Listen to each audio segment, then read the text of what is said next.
tudo certo? Beleza. Olá, senhoras e senhores.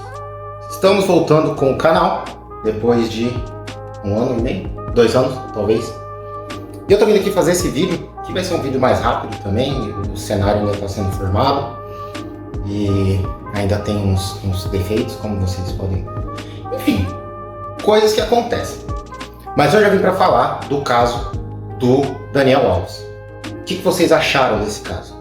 Saiu a decisão lá no Tribunal da Espanha, aonde ele foi condenado a 4 anos de prisão. Aí você pode pensar, mas só 4 anos? Ele violentou uma mulher, ele é um criminoso. Como que funciona isso daí? O que você achou disso daí? Para quem não sabe, meu nome é Cássio, eu sou advogado, e aqui no canal eu comento alguns casos jurídicos que aparecem na mídia. Também dou dicas para outros advogados de como funciona a advocacia. E hoje eu vim falar desse caso específico do Daniel Alves. Não sei se você acompanhou na mídia, mas o jogador da seleção brasileira, Daniel Alves, ele foi acusado de ter uma garota lá na Espanha. Então ele foi preso, se eu não me engano, ele estava preso desde o meio do ano passado. E saiu o julgamento do processo dele lá na Espanha. E aí, nesse julgamento, ele estava sendo julgado pelo estupro e poderia pegar uma pena de 9 até 12 anos. Porém, o juiz entendeu que a pena para ele justa seria de 4 anos. Por que só isso? Bom, pelas informações que saíram na mídia, né, a gente não consegue ver o processo, a gente não tem como acompanhar um processo na Espanha. Então, assim, de acordo com as informações da mídia, parece que até o Neymar pagou, se eu não me engano, 800 mil reais, 150 mil euros, para diminuir a pena dele. Então, assim, na Espanha tem como diminuir a pena pagando? Porque aqui no Brasil, como é que funciona? Aqui o preso ele consegue diminuir a pena por bom comportamento, ele consegue diminuir a pena com programas dentro do próprio sistema penitenciário. Então assim, lendo livros, fazendo faculdades, participando de grupos. Então tudo isso ajuda, mas aqui no Brasil pelo menos a gente não consegue comprar a diminuição de pena. Diferente, pelo que parece, lá da Espanha, onde você pagando um valor diminui. Como não temos como estudar ou ver as leis da Espanha para poder comparar, eu queria trazer só um comparativo com como seria aqui no Brasil. Por quê? Quais são as consequências dessa condenação lá? Entendeu? Porque o que acontece? Pelo que saiu agora, o Daniel Alves ele pode pedir em defesa, né, nesse caso em sede de recurso, porque a decisão acabou de sair e ainda está aberta para recurso, que ele pode pedir para ser expulso do país. Ou seja, ele seria enviado ao Brasil. E aí, chegando no Brasil, o que ia acontecer? Nada. Porque a aplicação da pena aqui não ia ser da mesma forma que lá. Aqui, penas menores de 4 anos não dão cadeia. Ou seja, ele vai ficar livre.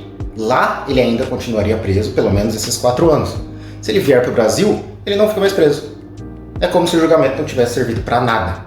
Então assim, isso é justiça? Tá certo isso? Tendo em vista isso, o que teria acontecido se o Daniel Alves tivesse sido julgado aqui no Brasil?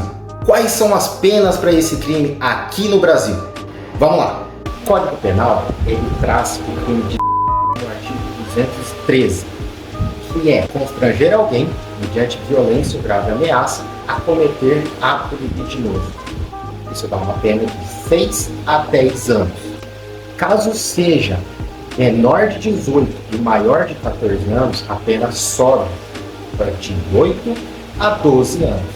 E se essa conduta resultar a morte, a pena sobe de 12 a 30 anos. Ou seja, aqui no Brasil é o tipo de crime que chega na pena máxima, que no Brasil é os 30 anos. Cássio, mas eu já vi por aí que tem alguns condenados que eles são condenados a 70 anos, 80 anos. Então ele não fica preso todo esse tempo? Não. Aqui no Brasil é no máximo preso dentro da cadeia 30 anos. A gente também tem o artigo 215, que é ter conjunção carnal ou praticar ato libidinoso com alguém sem dar chance da livre manifestação da vítima ou mediante fraude. O que isso quer dizer? É você enganar uma pessoa para conseguir ter o ato com ela. Esse crime ele tem pena de 2 a 6 anos, então é um crime menor. E se esse crime tiver a finalidade de obter vantagem econômica, ou seja, pratica uma fraude para ter o ato e ainda cobra ou promete algum tipo de recompensa, a pessoa ainda tem que pagar uma multa para a vítima. Então, no caso do Daniel Alves, ele se encaixaria no 213, no próprio caput do artigo, que é o começo, aonde ele pegaria talvez uma pena de 6 a 10 anos. Tudo claro, ia depender das provas, do juiz, mas de toda forma, a gente sabe como é que funciona a justiça no Brasil. Talvez aqui também não fosse uma decisão das mais justas, porque eu tô vendo muita gente na internet indignada, que foi pouco tempo, que ele merecia o pior. E assim, a gente não tá aqui para fazer justiça com as próprias mãos, digamos assim. Lógico, é um crime imperdoável, deixou um trauma na pessoa. Na minha opinião pessoal, também 4 anos não é nada, ainda mais se ele conseguir voltar pro Brasil, aí ele não vai ficar nem preso. Aí vai chegar aqui direto em liberdade.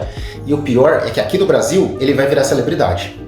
Igual outros jogadores aí que aconteceu a mesma coisa e vivem em podcast e vivem não sei onde e são tratados como... Então assim, não adianta, né? A gente tentar se estressar. Saiu também a notícia de que mesmo com a condenação dele, o São Paulo vai continuar pagando a multa de rescisão de contrato dele, que se eu não me engano é 500 mil reais. Então assim, o cara foi julgado, foi condenado, mas pelo jeito o dinheiro consegue comprar qualquer coisa, até mesmo a liberdade. E, como eu falei, se ele vier para o Brasil, tudo isso vai se tornar mais fácil. Esse foi o vídeo de hoje. Se você gostou, deixa o like, comenta, manda para todo mundo que tiver interesse nesse tipo de assunto. Aqui no canal eu comento sobre outros casos, não só casos que saem na mídia, mas também algumas hipóteses do que poderia acontecer se tal coisa acontecesse. Trago fatos curiosos sobre a própria advocacia.